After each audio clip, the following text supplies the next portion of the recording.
शादी करना शौक है, चंद दिन का ज़ौक़ है, फिर गले में तौक़ है, शादी मकुन शादी मकुन। বিয়ে করার লাফালাফি সবার মধ্যেই থাকে, বিয়ে করতে চায়, বিয়ে করবার জন্য পাগলামি। কিন্তু নবীজি পরিষ্কার বলে দিয়েছেন, বিয়ে যেই ব্যক্তি করবে বউয়ের হক আদায় করার সামর্থ্য তার থাকতে হবে। قال رسول الله صلى الله عليه وسلم من استطاع منكم الباءة فليتزوج। এই হাদিস বুখারী শরীফে আছে, মুসলিম শরীফে আছে। বিয়ে করার সামর্থ্য যার থাকবে, বউকে চালাবার সামর্থ্য যার থাকবে, সেই যেন বিয়ে করে। ওয়ামান লাম ইয়াস্তাতি, যার সামর্থ্য নাই, বাবাও কোনো রকম চলে, ছেলের কোনো চাকরি বাকরি নাই, একেবারে বেহুদা এমনি খালি রাস্তা রাস্তায় ঘুরে, নিজেরই খাবার দাবারের কোনো ব্যবস্থা নাই, এই রকম ব্যক্তি যেন বিয়ে করে, আরেকটা মেয়ের জীবনকে নষ্ট না করে। নবীজি পরিষ্কার বলে দিয়েছেন, বিয়ে করবার আগে বিয়ের যোগ্যতা অর্জন করতে হবে। বিয়ে করবার জন্য আর্থিক সক্ষমতা তার থাকতে হবে, শারীরিক সক্ষমতা তার থাকতে হবে। কারো যদি আর্থিক সক্ষমতা আছে, শারীরিক সক্ষমতা নেই, শারীরিক সক্ষমতা আছে, আর্থিক সক্ষমতা নেই, নবীজি বলেন ওয়ামান লাম ইয়াস্তাতি ফালাইহি বিসসাওম, যার আর্থিক শারীরিক সক্ষমতা নাই সে যেন গুনাহ থেকে বাঁচতে পারে, সেই জন্য তার জন্য নবীর পক্ষ থেকে, শরীয়তের পক্ষ থেকে প্রেসক্রিপশন হলো সে রোজা রাখবে। কি রাখবে? বাস, রোজা রাখবে। একদিন দুই দিন রোজা রাখলে কাম হইব না, লাগাতার রোজা রাখবে। একদিন খালি মাঝখানে গ্যাপ দিয়ে দিয়ে লাগাতার, যতদিন পর্যন্ত শয়তানের সামনে সে পরাস্ত হওয়ার মানসিকতা দূর না হবে, তার মানসিকভাবে গুনাহ থেকে বাঁচার যে রুহানি আধ্যাত্মিক শক্তি, সেটা যতক্ষণ পর্যন্ত শক্তিশালী না হবে, বিয়ের সক্ষমতা অর্জন না হওয়া পর্যন্ত তাকে লাগাতার রোজা রেখে যেতে হবে। একদিন রোজা, একদিন রোজা ভাঙবে, একদিন রোজা রাখবে, একদিন রোজা ভাঙবে।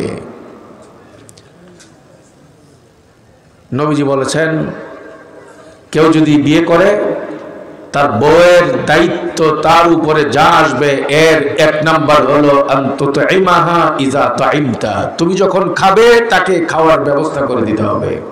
ওয়া আন তাকসুহা ইজা তাসাইতা, দুই নম্বর অধিকার, বিবির অধিকার। আমার কথা বুঝতে মনে কষ্ট হইতেছে আপনাদের। দুই নম্বর বিবির হক স্বামীর উপরে বর্তায়, যা স্বামী তার এ হক আদায় করা লাগবে। দুই নম্বর হলো ওয়ান তাকসুহা ইযা তাসাইতা, তুমি যখন কাপড় পরবে সে কাপড় তোমার বউকেও পরতে দিতে হবে। মাসে তুমি 2 সেট কাপড় পাল্টাইবা, আর পুরা বছরে বিবিকে তুমি ইন্ডিয়ান 150 টাকা দামের এক জোড়া কাপড় দিবা, এটা হবে না। তোমার সক্ষমতা অনুযায়ী বিবির ভরণ পোষণ, কাপড় চোপড়ের ব্যবস্থাও করতে হবে। একজন বউ তার 3 নম্বরের অধিকার হলো ওয়ালা তাদরিবিল ওয়াজ, বিবিকে মার দেওয়া যাবে না, নির্যাতন করা যাবে না, গায়ে আঘাত করা যাবে না। ওয়ালা তুকাব্বিহ, বিবিকে কটু বাক্য বলা যাবে না। তার ইজ্জতের উপরে আঘাত হয়, তার মানসিকতার উপরে আঘাত হয়, তার মর্যাদার উপরে আঘাত হয়। এই রকম নোংরা ব্যবহার স্ত্রীর সঙ্গে করা যাবে না। স্ত্রীর সঙ্গে ব্যবহার হবে মধুর।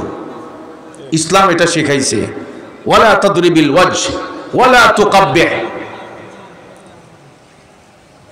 মারামারি, গালাগালি, আক্রমণ, জুলুম, নির্যাতন বর্তমান সমাজে নারীদের বিরুদ্ধে, নারীদের উপর যে আক্রমণ চলে, স্ত্রীদের উপর যে আক্রমণ চলে, ইসলাম সেটাকে সমর্থন করে না।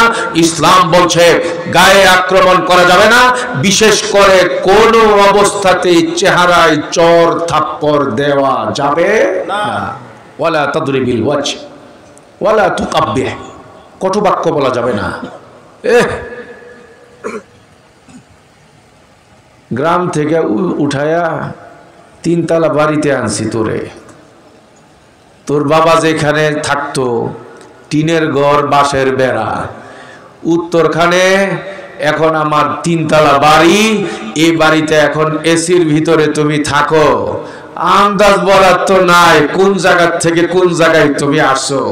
এই জাতীয় কথাবার্তা স্বামী যদি তার স্ত্রীকে বলে, আপনি বিশ্বাস করেন দুনিয়ার মেয়েরা যারা আপনি ভালো গাড়িতে চড়াবেন, তাকে দামি গাড়ি, দামি বাড়ি, সুন্দর কাপড় পরতে দেবেন, আর সকালে বিকালে তাকে গালিগালাজ করবেন, অপমান করবেন, বর্তমান মেয়েরা একজন স্বামীর কাছ থেকে এগুলো চায় না, পছন্দ করে না।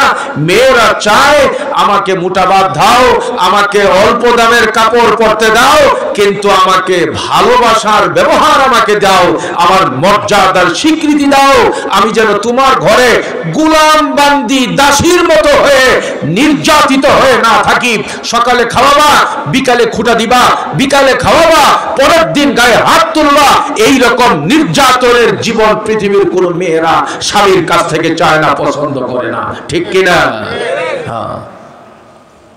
কি বলেন? আমি যে এগুলো বলতেছি, সমাজে এগুলো চলে কি চলে না?